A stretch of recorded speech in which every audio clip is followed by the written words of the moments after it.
abstract data type in the object-oriented programming languages. What is the abstract data type? Okay. Abstract data, before going to the abstract data type, what is the meaning of the abstraction? What is the abstraction? Abstraction means we have the different meanings. చాలా చోట్ల చూస్తూ ఉంటాం మనం abstraction అంటే ఏంటి. Abstract ఏదైనా explain చేయబోయేటప్పుడు ఏదైనా విషయం ఎక్స్ప్లెయిన్ చేయాలనుకోండి, మొత్తం ఫస్ట్ నుంచి లాస్ట్ వరకు ఎక్స్ప్లెయిన్ చేయాలంటే టైం తీసుకునేది. కాబట్టి ఒక్కోసారి ఏం అడుగుతానంటే నేను మొత్తం నాకు చెప్పొద్దు, జస్ట్ అబ్స్ట్రాక్ట్ చెప్పు అంటాను. దాని మీనింగ్ ఏంటంటే ఓవరాల్గా చెప్పాలనుకున్న దాని మొత్తం మీద what are the essential things ఏవైతే ఉంటాయో దాన్ని మనకి ఎక్స్ప్లెయిన్ చేస్తాం. వాటిని మాత్రమే మీకు బయట ఎక్స్ప్లెయిన్ చేస్తే that is called abstraction of the given entire data. ఏదైతే ఇవ్వాలనుకున్నానో దాని మొత్తానికి ఒక అబ్స్ట్రాక్ట్ ఇవ్వబోతున్నానే అర్థం. అది జనరల్గా అబ్స్ట్రాక్ట్ అంటే. దాన్ని మీకు what is the abstract in the object oriented programming language అనేది just here.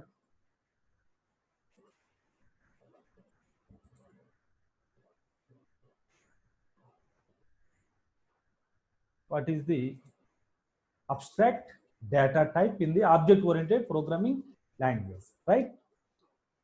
Yes, an abstraction refers to the act of representing essential features without including the background details. ఇప్పుడు అదే చెప్పాను మీకు, మొత్తం 10 pages మ్యాటర్ 1 hourలో చెప్పాల్సిన మొత్తాన్ని ఎసెన్షియల్ థింగ్స్ మొత్తాన్ని just తీసుకొచ్చి చెప్తే దాన్ని మనం ఏమంటాం, అబ్స్ట్రాక్ట్ అంటాం. అంటే ఎసెన్షియల్ థింగ్స్ మాత్రమే మనం చెప్తున్నాం, దాన్ని అబ్స్ట్రాక్ట్ అంటున్నాం. ఓకేనా?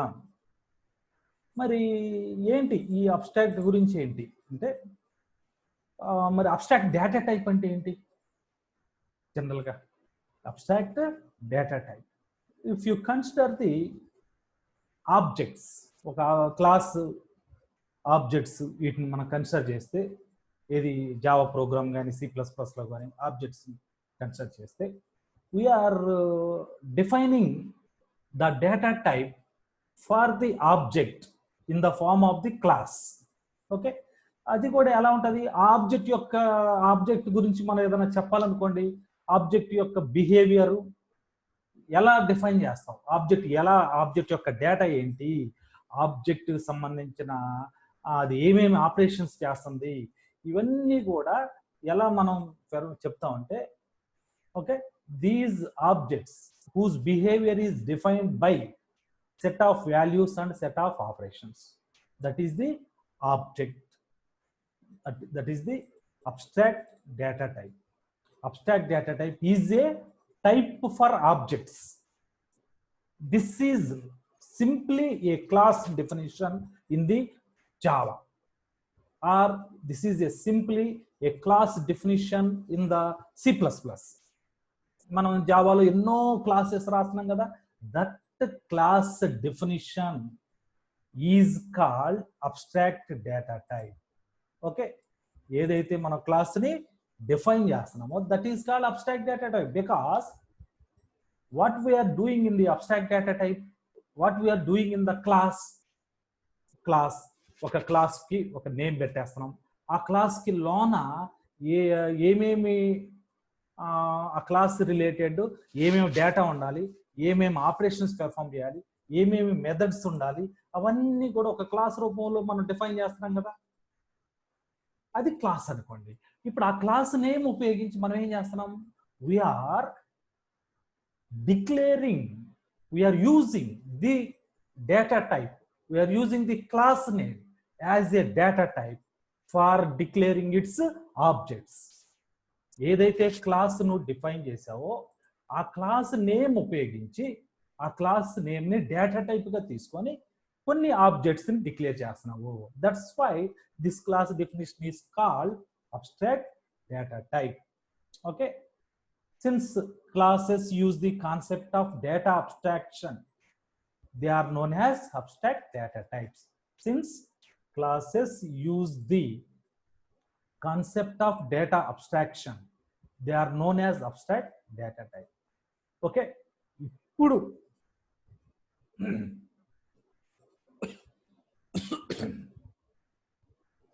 how the abstract data types are defined in different languages అనేది చూద్దాం. Okay. Right. First, it's very simple topic. This is very important topic also. Abstract data type in the ADA language. Already you know how to define the class, how to define the abstract data type in C++, how to define the abstract data type that is nothing but a class in the Java. That me tells. But how to define the abstract data type in ADA language? First of all, in the ADA language, okay, whatever we are doing for the class, that is nothing but encapsulation, can be done by using a package in the ADA language. Okay, ADA language has feature of encapsulation by using the package concept. Package akkademo class concept annamo, ikkademo package concept annamo. Ikkada ADA language lo C++ Java lo nemo class annamo, ikkada Java language lo nemo ఏమన్నాము మనం ఏమన్నా package అన్నాము. ఒక్కటి గుర్తుపెట్టుకోండి. First difference ఇది జావాకి, Java క్లాస్కి, అడా లాంగ్వేజ్లో abstract data టైప్లో ఉన్న ప్యాకేజీకి. అక్కడ క్లాస్కి ప్యాకేజీకి ఉన్న డిఫరెన్స్ చెప్తున్నాను. ఓకే, అడా లాంగ్వేజ్లో ప్యాకేజీ, జావా C++లోనేమో క్లాస్. ఓకే ఓకే, ఇక్కడ అబ్స్ట్రాక్ట్ డేటా టైప్ అడా లాంగ్వేజ్లో రాయాలంటే just we are going to implement a package. ఒక ప్యాకేజీని మనం ఇంప్లిమెంట్ చేయాలంటే జనరల్లీ దానికి ఒక 2 parts ఉంటాయేమో. ప్యాకేజీ మనం ఇంప్లిమెంట్ చేయాలంటే ఏంటది? First you have to specify package specification. First part package specification. ఆ ప్యాకేజ్ స్పెసిఫికేషన్లో ఏముంటుంది? It provides interface of the encapsulation. అంటే ప్యాకేజ్ స్పెసిఫికేషన్ అంటే ఏముంటుందంటే, బాబు నేను ఒక ప్యాకేజ్ రాయబోతున్నాను, ఇక్కడ నా ప్రోగ్రాంలో ఒక ప్యాకేజ్ రాయబోతున్నాను. ఆ ప్యాకేజ్ నేమ్ ఏంటి, ఆ ప్యాకేజీలో ఏమేమి డేటా ఉంటుంది, వేరియబుల్స్ ఏంటి, ఆ ప్యాకేజీలో ఏమేమి మెథడ్స్ ఉంటాయి. ఇక్కడ ఏమంటారంటే మెథడ్స్ని ఇక్కడ ప్రొసీజర్స్ అంటాను. ఏమేమి ప్రొసీజర్స్ ఉంటాయి అవన్నీ జస్ట్ వాటి నేమ్స్ మాత్రమే స్పెసిఫై చేస్తాను. ఎక్కడ? ప్యాకేజ్ స్పెసిఫికేషన్లో. ప్యాకేజ్ బాడీలో ఏం చేస్తానంటే అది సెకండ్ పార్ట్. ప్యాకేజ్ బాడీలో ఏం చేస్తాను, పైన ఏదైతే స్పెసిఫై చేసావో ప్యాకేజీలో ఏమేమైతే స్పెసిఫై చేసావో అంటే ఏమేమైతే ఉంటాయని చెప్పావో వాటి యొక్క యాక్చువల్ ఇంప్లిమెంటేషను ప్యాకేజ్ బాడీలో ఉంటుంది. అంటే అక్కడ ప్రొసీజర్స్ పలానా ప్రొసీజర్స్ ఉంటాయి అని చెప్పావు. బట్ ఇక్కడ ప్యాకేజ్ బాడీలో ఆ ప్రొసీజర్ ఏంటి, ఆ ప్రొసీజర్ యొక్క లాజిక్ ఏంటి, దాని యొక్క కోడ్ ఏంటి, అదంతా ఒక ఇంప్లిమెంటేషన్ ప్యాకేజ్ బాడీలో ఉంటుంది. గుర్తుపెట్టుకోండి, రెండు parts, package specification, package body. ప్యాకేజ్ స్పెసిఫికేషన్లోనేమో అన్ని స్పెసిఫై చేస్తాను. పలానా ఉంటాయి, పలానా వేరియబుల్స్ ఉంటాయి, పలానా ప్యాకేజ్ నేమ్ ఇది, పలానా ప్రొసీజర్స్ వాడబోతున్నాను, దాని యొక్క సింటాక్స్ లేకపోతే దాని సిగ్నేచర్ ఇది, ఆ ప్రొసీజర్ ఎలా ఉంటుంది అని చెప్తాను అంతే. బట్ ప్యాకేజ్ బాడీలో ఆ ప్రొసీజర్ యొక్క యాక్చువల్ కోడ్ ఇంప్లిమెంటేషన్ అంతా కూడా ప్యాకేజ్ బాడీలో ఉంటుంది. అందుకని చూడండి, ఈ package specification and it's associated package body share the same package name. అదే ప్యాకేజ్ స్పెసిఫికేషన్కి ప్యాకేజ్ బాడీకి ఒకటే ప్యాకేజ్ నేమ్ ఇవ్వాలి, రెండు సెపరేట్ ప్యాకేజెస్ ఏం కాదు కదా. ఒకే ప్యాకేజీకి 2 parts రాస్తున్నావు కాబట్టి ఆ ప్యాకేజ్ స్పెసిఫికేషన్కి ప్యాకేజ్ బాడీకి ఒకే ఒక్క నేము ఇవ్వాలి. అది గుర్తుపెట్టుకున్నాము. అది ఎలా ఉంటుంది ఏంటనేది చూద్దాం. ఇక్కడ కూడా ప్యాకేజ్ స్పెసిఫికేషన్లో కూడా 2 స్పెసిఫైయర్స్ ఉంటాయి, యాక్సెస్ స్పెసిఫైయర్స్. ఏంటా access specifiers? Private, public. Usually we are using the private keyword is used to hide the data. అంటే ప్రైవేట్ వేరియబుల్స్ డేటా అని మొత్తానికి ప్రైవేట్ పెడతాను, ప్రొసీజర్స్ వీటన్నిటికీ పబ్లిక్గా పెడతాం. ఎందుకంటే ప్రొసీజర్స్ని మనం బయట నుంచి యాక్సెస్ చేయాల్సి వస్తుంది, ఆ ప్రొసీజర్స్ నుంచి డేటాని యాక్సెస్ చేయాల్సి వచ్చింది కాబట్టి డేటాని హైడ్ చేయాలి, మనకి ఇంపార్టెంట్ థింగ్. అందుకని డేటానేమో ప్రైవేట్ సెక్షన్లో పెడతాను, ప్రొసీజర్స్ని పబ్లిక్ సెక్షన్లో పెడతాను. ఎగ్జాంపుల్ ఇక్కడ consider the stock class, how to implement the stock package in the అడా లాంగ్వేజ్. చూడండి, package stock package name stock package. ఇప్పుడు ఇక్కడ ఉంది చూడండి, ఫస్ట్ పార్ట్ ఇక్కడ దాకా ప్యాకేజీ దగ్గర నుంచి మొదలుపెట్టి ఎండ్ స్టాక్ ప్యాకేజ్ అని ఉంది కదా, ఈ పార్ట్ని ప్యాకేజ్ స్పెసిఫికేషన్ అంటాను, ఆ పార్ట్. నెక్స్ట్ చూడండి ప్యాకేజ్ బాడీ అని ఉంది మిడిల్లో, అక్కడ నుంచి చివరి దాకా ఎండ్ స్టాక్ ప్యాకేజ్ అని ఉంది కదా, ఇదంతానేమో సెకండ్ పార్ట్ ప్యాకేజ్ బాడీ. ఇప్పుడు ప్యాకేజ్ స్పెసిఫికేషన్లో ఏముండాలి, స్టాక్ అంటే జనరల్గా ఆ స్టాక్ డేటా టైప్ ఇంటిజర్ అని, అది ప్రైవేటు డేటా అంతా కూడా ప్రైవేట్ డేటా టైప్ తీసుకున్నాను. అలాగే అది మ్యాక్సిమం సైజ్ 100, 2 ప్రొసీజర్స్ ఉంటాయి అని, పుష్ అని పాప్ అని. జస్ట్ అక్కడ ఏ ప్రొసీజర్స్ ఉంటాయి, వాటి డేటా యొక్క స్టాక్ డేటా టైప్ ఏంటి, మ్యాక్సిమం సైజ్ ఏంటి, అవి మాత్రమే ప్యాకేజీ స్పెసిఫికేషన్లో ఫస్ట్ పార్ట్లో పెట్టాను. బాడీలో చూడండి ఏముందో, ప్యాకేజ్ బాడీలో package body stock package is అని చెప్పి, ప్యాకేజ్ బాడీలో ఏముందో చూడండి అందరూ, ప్యాకేజ్ బాడీలో అక్కడ కూడా పలానా స్టాక్ లో వాడే డేటా టైప్ ఇంటిజర్ టైప్ అని, దాని కాన్స్టెంట్ మ్యాక్సిమం సైజు 100 అని. పుష్ ఫంక్షన్ చూడండి, పుష్ అనే ప్రొసీజర్, దాని పారామీటర్స్ తో పాటు బిగిన్ ఎండ్ పుష్, మధ్యలో లైన్స్ వదిలేసానండి ఇది, ఎందుకంటే నాకు లాజిక్ అవసరం లేదు కదా మనకి పీపీఎల్లో. లైన్స్ మధ్యలో బిగిన్ కి ఎండ్ పుష్ మధ్యలో ఏమంటుంది, that is the actual code of the push function. అలాగే ప్రొసీజర్ పాప్ చూడండి, పాప్ దాని పారామీటర్ ఒకటి తీసుకున్నాను, దానికి బిగిన్ ఎండ్ పాప్ అంటే పాప్ ఫంక్షన్ యొక్క పాప్ అనే ప్రొసీజర్ సంబంధించిన బాడీని ఇక్కడ ఇంప్లిమెంట్ చేశాను. ఇట్లా చివరికి ఎండ్ స్టాక్ ప్యాకేజ్. ఇది ఒక ప్యాకేజీ రాసే పద్ధతి. ఇది చాలా సింపుల్, మీరు గుర్తుపెట్టుకోండి. ఇదే అబ్స్ట్రాక్ట్ డేటా టైప్ C++లో ఎలా ఇంప్లిమెంట్ చేస్తాం. Generally in the abstract data type can be implemented in the C++ by using 2 abstracts, 2 constructs. ఒకటి struct keyword, into class keyword. Struct keyword మనందరూ తెలిసిందే, మరి స్ట్రక్చర్స్ అంటాం కదా సిలో, సేమ్ C++లో కూడా వాడతాము.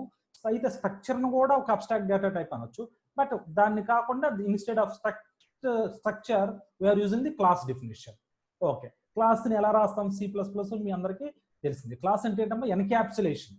Class is nothing but encapsulating of the data members, member ఫంక్షన్సే కదా. ఎన్క్యాప్సులేషన్ అంటే ఏంటి, ఇలా కంబైన్ చేయటం, దాన్ని క్లాస్ డెఫినిషన్ అంటాం. ఇక్కడ కూడా ఏమంటాయి మనకి, instances of classes are called objects. Here also private members, public members ఉంటాయి. C++ uses private keyword to make the data hidden, public keyword to make the entities visible to outside, and protected keyword కూడా ఉంది. Okay, అది inherited classes లో వాడతారు. అది కూడా ఒకసారి just you recollect from the C++. Okay, అదే stack class ని C++ లో ఎలా ఇంప్లిమెంట్ చేసాం చూడండి. క్లాస్ స్టాక్ ప్రైవేట్ సెక్షన్ లో స్టాక్ అనేది ఒక array integer type, top is the top index, maximum size is integer type. ఇక్కడ స్టాక్ అని ఒక కన్స్ట్రక్టర్ పెట్టాము, నెక్స్ట్ పుష్ అనే ఫంక్షన్ పెట్టాను, పాప్ అనే ఫంక్షన్ పెట్టాను. ఇది మీ అందరికి తెలిసిందే కాబట్టి వెళ్ళిపోయాను. So this is the how to implement the abstract data type in the C++. Same thing how to implement the abstract data type in Java. జావాలో కూడా క్లాస్ కన్స్ట్రక్ట్ ఉంటుంది. There is no structure type in the Java. ఇక్కడ class మాత్రమే వాడతాం. ఓకేనా, ఇక్కడ కూడా class is the encapsulation device. All user defined data types are classes, అంటే ఇక్కడ క్లాస్ ని ఒక యూజర్ డిఫైన్డ్ డేటా టైప్ అనొచ్చు. ఇక్కడ కూడా all objects are allocated from the heap memory. అది ఒకటి గుర్తుపెట్టుకోండి. ఇక్కడ జావాకి సంబంధించిన all objects are allocated in the heap memory. Next ఇక్కడ కూడా ప్రైవేట్ క్లాస్, పబ్లిక్ క్లాసెస్ ఉంటాయి. Java abstract data types are not generic. అదే class C++ abstract data types generic, అంటే టెంప్లెట్ క్లాసెస్ సపోర్ట్ చేస్తుంది. జావా టెంప్లెట్ క్లాసెస్ ని support చేయదు. Methods can be defined within a class, అది అందరికీ తెలుస్తుంది. అయితే C++ లో మెథడ్స్ ఎక్కడ డిఫైన్ చేస్తావు, C++ కి సంబంధించిన మెథడ్స్ ఫంక్షన్స్ ని within the class define చేయొచ్చు, outside the class define చేయొచ్చు. బట్ జావాలో within the methods are implemented within the class only. అదొకటి డెఫినేషన్, డిఫరెన్స్ గుర్తుపెట్టుకోండి. ఇక్కడ కూడా చూడండి, జావాలో స్టాక్ క్లాస్ ఎలా ఇంప్లిమెంట్ చేస్తాను. Class stack, flower bracket, private int stack, top variable, maximum size, same almost all దానిలాగే ఉన్నాయి. ఓకేనా, ఇది మనకి ఏంటది abstract data type in different languages. పారామీటరైజర్ abstract data type అంటే ఏంటమ్మో, పారామీటరైజర్ అబ్స్ట్రాక్ట్ డేటా టైప్ అంటే this is nothing but generic class. Parameterized abstract data type allows designing an abstract data type that can store any data type. అంటే ఒక class రాసామనుకోండి, ఆ class integer టైప్కి ఉపయోగపడాలి, float టైప్కి ఉపయోగపడాలి, double టైప్కి, అట్లా ఏ data టైప్కి అయినా సరే same class పనిచేయాలనుకోండి, అప్పుడు దానికి మనం ఒక టెంప్లెట్ క్లాస్ రాయాలి. దాన్నే మనం పారామీటరైజ్డ్ అబ్స్ట్రాక్ట్ డేటా టైప్ అంటాము. Parameterized abstract data type is nothing but generic class or template class in the C++, right? అలాగే అడా లాంగ్వేజ్ లో కూడా మనం parameterized abstract data type in the package we can implement. అయితే దానికోసం ఏముందో చూడండి, అడా లాంగ్వేజ్ ఇదిగోండి ఫస్ట్ స్టేట్మెంట్ చూడండి. ఇంతకుముందు డైరెక్ట్ గా ప్యాకేజ్ స్పెసిఫికేషన్ తో స్టార్ట్ చేశాను, బట్ ఇక్కడ ఫస్ట్ లైన్ లో చూడండి జెనరిక్ అని ఒక కీవర్డ్ వాడాను. Generic type, element type, type element type is private. ఇక్కడ ఎక్కడైతే ఎలిమెంట్ టైప్ అని పెట్టానో ఆ ఎలిమెంట్ టైప్ ని ఇక్కడ ఎక్కడెక్కడ వాడాను చూడండి. Procedure push stock in out stock type element type చూడండి ఏమనుంది ఇక్కడ, element colon in parameter element type. ఇక్కడ ఎలిమెంట్ అనేది ఇంటిజరా ఫ్లోట్ అని చెప్పట్లా, ఎలిమెంట్ డేటా టైప్ ఏం చెప్పారంటే జెనరిక్ లో ఏదైతే ఎలిమెంట్ టైప్ అనే వర్డ్ వాడానో ఇక్కడ ఎలిమెంట్స్ డేటా టైప్ కూడా ఎలిమెంట్ టైప్ అని పెట్టాను. దాని మీనింగ్ ఏంటంటే ఇప్పుడు ఈ ప్యాకేజీని నీవు ఇంటిజర్స్ కు వాడుకోవచ్చు, ఫ్లోట్ రియల్ టైప్ నంబర్స్ కు వాడుకోవచ్చు, దేనికైనా వాడుకోవచ్చు. అలాగే పుష్ అనే ఫంక్షన్ కూడా చూడండి, దానికైతే ఎలిమెంట్ టైప్ అవసరం లేదు. ఇక్కడ కూడా చూడండి ఇదిగోండి ఎలిమెంట్ టైప్, బాడీలో కూడా element type, element in element type. అక్కడ జనరిక్ లో ఉన్న ఎలిమెంట్ టైప్ ని ఇక్కడ పెట్టాను. పైన ఫస్ట్ లైన్ లో జనరిక్ అనే కీవర్డ్ దగ్గర ఎలిమెంట్ టైప్ అని పెట్టే కదా, ఇక్కడ కూడా ఎలిమెంట్ కి data type integer of float అని పెట్టాల, element colon in space element type అన్న. అప్పుడు ఏంటంటే ఈ ప్యాకేజీ నీకు అటు ఇంటిజర్ కు వాడుతుంది, రియల్ కు వాడుకోవచ్చు, దేనికైనా వాడుకోవచ్చు. సేమ్ థింగ్ C++ లో కూడా చూడండి, parameterised abstract data type in C++, that is nothing but template class. అది కూడా ఫస్ట్ టెంప్లెట్ క్లాస్ ఎలా డిఫైన్ చేశాను, టెంప్లెట్ ఫస్ట్ లైన్ లో template keyword class keyword type. ఇక్కడ క్లాస్ టైప్ అన్నాను. ఆ టైప్ అనే కీవర్డ్ ని ఎందుకు వాడాను చూడండి, ప్రైవేట్ సెక్షన్ లో ఇదిగో టైప్ స్టాక్ ఆఫ్ 20. యాక్చువల్ గా ఈ టైప్ దగ్గర ఇంటిజరా ఫ్లోటా ఏదో పెట్టాలి మనం, బట్ ఇక్కడ ఏం పెట్టాను, టెంప్లెట్ దగ్గర ఏదైతే టైప్ అనే వర్డ్ యూజ్ చేశానో ఆ టైప్ ని ఇక్కడ స్టాక్ కి డేటా టైప్ గా వాడాను. అలాగే స్టాక్ డేటా టైప్ చూడండి టైప్ అన్నాను. అప్పుడేంటి ఇక్కడ టెంప్లెట్ దగ్గర టైప్ అంటే ఈ క్లాస్ ని ఇంటిజర్ కు వాడుకోవాలనుకోండి, అప్పుడు ఇంటిజర్ కు వాడుకోవచ్చు, ఫ్లోట్ కు వాడుకోవాలనుకోండి ఫ్లోట్ లాగా ఉపయోగపడుతుంది. సో ఇట్లా ఈ టెంప్లెట్ క్లాస్ ని మనం ఉపయోగిస్తాం, రైట్. ఇది abstract data summary, the concept of ADDs and their use in program design use a milestone in the development of language. Two preliminary features of abstract data types ఏంటమ్మో are the packaging of data with their associated operation of informing hiding. ADA provides packages that simulate the ADDs. Okay, abstract data type సంబంధించిన summary points అని ఇవన్నీ చూడండి. ఇక్కడ యాక్చువల్గా template classes జావాలో లేదంటాం, but Java 5.0 ఉంది, that is supporting the template class అక్కడ ఉంది. But Java lower version కి టెంప్లెట్ క్లాస్ సపోర్ట్ చేయాలి. ఓకేనా, ఇది టుడేస్ క్లాస్. ఓకేనా.